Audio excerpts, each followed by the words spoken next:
চাল কুমড়া দিয়ে খুব সহজ একটা ভাজার রেসিপি করব। এই রেসিপিটা দারুণ লাগে খেতে। গরম ভাতের সাথে শুকনো মরিচ টেলে নিলে আর এই ভাজাটা করলে একেবারে পুরো এক প্লেট ভাত এমনিতেই সাবার হয়ে যাবে। তো প্রথমে চাল কুমড়া ছিলে আমি মাঝখান দিয়ে কেটে ফালি ফালি করে কেটে নিয়েছি, আর প্রত্যেকটা ফালির মাঝখানে কেটে নিতে হবে। এই দেখুন, এভাবে কেটে নেব। এবার পানির মধ্যে লবণ হলুদ দিয়ে এগুলোকে সেদ্ধ করে পানি থেকে তুলে নিচ্ছি। আর এগুলো ভাজার জন্য একটা মশলা রেডি করে নেব। এখানে নিয়েছি 1 টেবিল চামচ সরিষা, একটা রসুন আর 3টা কাঁচামরিচ।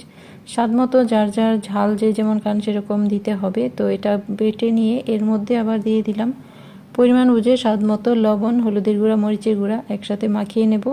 আর প্রত্যেকটা পিসের ভিতরে যে মাঝখানে কেটেছিলাম এখানে একটু করে পুর দিয়ে নেব সরিষা বাটা।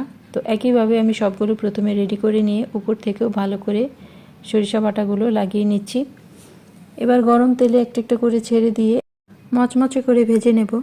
প্রত্যেকটা পিসের ভেতরে যেহেতু সরিষা বাটা দেওয়া আছে তাই ভেতরটাও যেন ভাজা হয় সে মতো করে ভেজে লাল লাল করে তেল থেকে তুলে নেব। তো এভাবে চাল কুমড়া ভাজা খেয়ে দেখবেন, দারুণ স্বাদ। ভালো থাকুন, সহজ সহজ রেসিপি দেখতে সাথেই থাকুন। আল্লাহ হাফেজ। Thanks for watching. Happy cooking.